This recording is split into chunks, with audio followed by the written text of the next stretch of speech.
Casalino, and straight ahead on WVU Sports, I'll tell you about a group of people who are battling it out to become the new face of West Virginia University. Last year, many fans were surprised when West Virginia's Bruce Irvin was drafted 15th overall by Seattle. This year, experts believe both Tavon Austin and Geno Smith will be selected in the first round. Last year, varsity teams at WVU had an 83% graduation success rate, and most athletes finished with academic and athletic honors. That means they excelled not only in their sport, but in the classroom as well.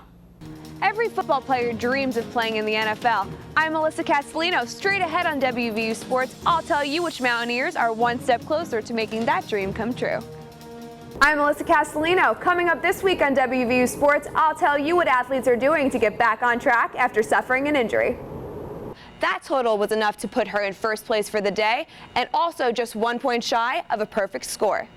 I'm Alyssa Casalino. Straight ahead on WVU Sports, I'll fill you in on which star athletes stand out in more than just their sport. After filling out an application, the Mountaineer Honorary Society chooses 10 applicants. Those 10 go on to do an interview, and the final 4 selected get to try out at a WVU basketball game. Scouts, media, and fans piled into WVU's indoor training facility for Mountaineer Pro Day, a chance for NFL teams to see what players have been up to since the Combine. Definitely stepped up my numbers since the NFL Combine. I had to work on a lot of stuff like broad jump.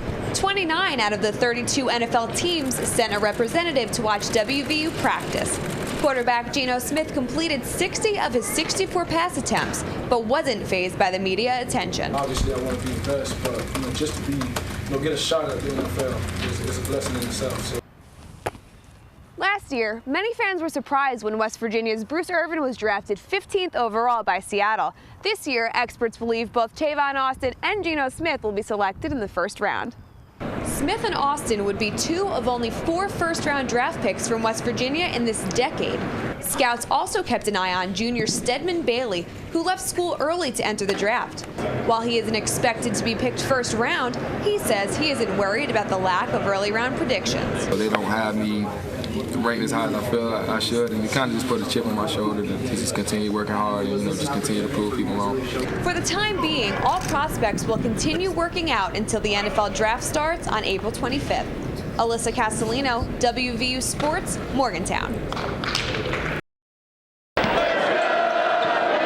Since 1934, the Mountaineer has been the official mascot of West Virginia University.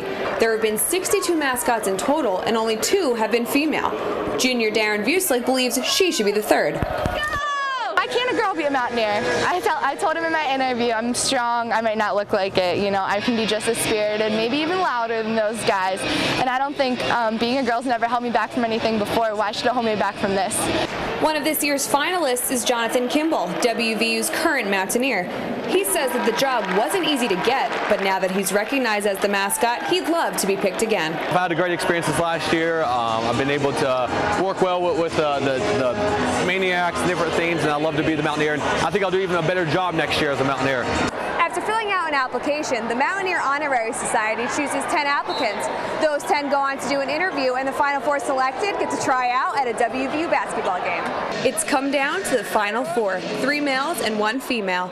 Vueslick was the only girl overall that applied this season. Though the list of mascots includes 60 men, the public relations major decided it was worth a shot. All I can think is I'll never know if I never try. And what a great opportunity to represent my school and my state that I love so much. What more of a PR job could I want? The winner will be announced March 9th at the men's basketball game against Iowa State. Alyssa Casalino, WVU Sports, Morgantown. Spring is in the air. For some, that means new sports. For others, it means graduation is right around the corner. For Kara Blosser, it means both. It's just good to get your feet wet and just get your connections out there, because I've just been soccer my entire life and now I need to start switching and looking for a job. In addition to being a part of the Big 12 Championship women's soccer team, Blosser is double majoring in psychology and criminology. With graduation quickly approaching, she's finishing up with her last few classes. Basically, I'm entering my capstone now, and so I actually am working at the prison every Friday. I'm at the prison for 3 hours working with inmates. Men's soccer player Zach Claudio also has an unlikely curriculum for an athlete. He's majoring in chemistry and would ultimately like to go to medical school. Right now, I am taking biochemistry, physical chemistry, forensic chemistry. Many athletes on WVU rosters major in sports management, exercise physiology, and other athletic fields. Claudio didn't mind keeping school and sports separate. That wasn't really something that I was into. I'm a science guy, but not like a sports science guy. Last year, varsity teams at WVU had an 83% graduation success rate, and most athletes finished with academic and athletic honors. That means they excelled not only in their sport, but in the classroom as well. Blosser and Claudio know the job market is tough, but once they put down the soccer ball, they hope their experience will help them find work. Alyssa Casalino, WVU Sports, Morgantown.